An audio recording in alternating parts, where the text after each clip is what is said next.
చిలకలూరుపేటలోని ఓగేరువాగు పక్కన కాపు సంక్షేమ సంఘం వారి ఆధ్వర్యంలో కార్తీక వన సమారాధన కాపు సంఘాల ఆత్మీయ సమ్మేళన కార్యక్రమం భారీగా నిర్వహించారు. ఆత్మీయ సమ్మేళనంలో ఆటపాటలతోటి కాపు పెద్దలు ఉయ్యూరు నరసింహారావు ఇచ్చిన స్పీచ్లతోటి మారుమ్రోగిన ఆత్మీయ సమ్మేళనంలో చిలకలూరుపేట పట్టణంలోని కాపు కుటుంబ సభ్యులందరూ వేల సంఖ్యలో పాల్గొని భజన కార్యక్రమాలు ఆత్మీయ సమ్మేళనంలో చిలకలూరుపేట పట్టణంలోని కాపు కుటుంబ సభ్యులందరూ వేల సంఖ్యలో పాల్గొని భోజన కార్యక్రమాలు నిర్వహించి జయప్రదం చేశారు.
రాష్ట్ర స్థాయిలో గుర్తింపు తీసుకొచ్చిన మన యువకరటం చరణ్ తేజ్ గారికి కూడా ధన్యవాదాలు తెలియజేసుకుంటున్నాం.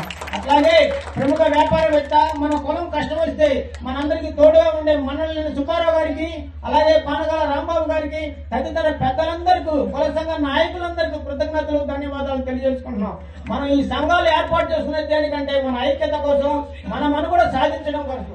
అలాగే సంఘీయుల ఈ మధ్య కాలంలో కొంతమంది పెద్దలు చెప్పారు, అరే ఏంద్రా కాపు రాక్సు, కాపు శక్తి, కాపు యువత, కాపు జేఏసీ అని ఇట్లా రకరకాల సంఘాల్లో ఉన్నారు, అందరూ ఒక దాటి మీద రావచ్చు కదా అన్నారు. నేనైతే దానికి ఏకీభవించట్లేదు. ఎందుకంటే 10 సంఘాలు ఉంటాయి, 10 మంది నాయకులు వస్తారు, 100 మంది కాపు యువత రోడ్డు మీదకి వస్తే మనల్ని టచ్ చేసేవాడు ఎవరన్నా ఉంటారా? ఉండరు, లేరు, చేయలేరు. మన అందరం కానీ అవకాశం అవసరం వచ్చినప్పుడు అందరం కలుద్దాం, కలిసి పనిచేయొచ్చని నా వ్యక్తిగత అభిప్రాయం. కాపు సంక్షేమ సంఘం తరఫున ఎన్నో సంవత్సరాల నుంచి, దాదాపు ఇప్పటికి 3 సంవత్సరాల నుంచి మనం ఎన్నో సేవా కార్యక్రమాలు చేశాం. పెద్దలందరూ సహాయ సహకారాలతో చేశాం. ఏ ఒక్కడి ద్వారా వచ్చిందో కాదు ఈ సంఘం. ఏ ఒక్కడు దీనికి నాయకుడు లేడు, కార్యకర్త లేడు. అలాగే కాపు సంక్షేమ సంఘంలో ధనికుడు పేదవాడు అనే విచక్షణే లేదు. ఎందుకంటే దానికి ఉదాహరణ ఈ స్టేజీ మీద కుర్చీలు, సన్మానాలని పెట్టాం. ఎందుకంటే ఇక్కడ కార్యకర్త అయినా ఒకటే, నాయకుడైనా ఒకటే, ధనికుడైనా పేదవాడైనా ఒకటే. అది మా అందరికీ, మా సత్యనారాయణ గారు కానీ ఎంతో మంది నాయకులు స్ఫూర్తి ఇచ్చారు. చిన్నపిల్లల్లో కానీ, చిన్నవారు ఫంక్షన్ పిలిచిన రాజేష్ నాయుడు గారు కానీ, చరణ్ తేజ్ గారు కానీ, రాజా రమేష్ గారు కానీ అందరూ వెళ్తారు. వారిని అందరినీ స్ఫూర్తితో మనందరం కూడా పనిచేయాల్సిన అవసరం ఉంది. ఇది మన కులము.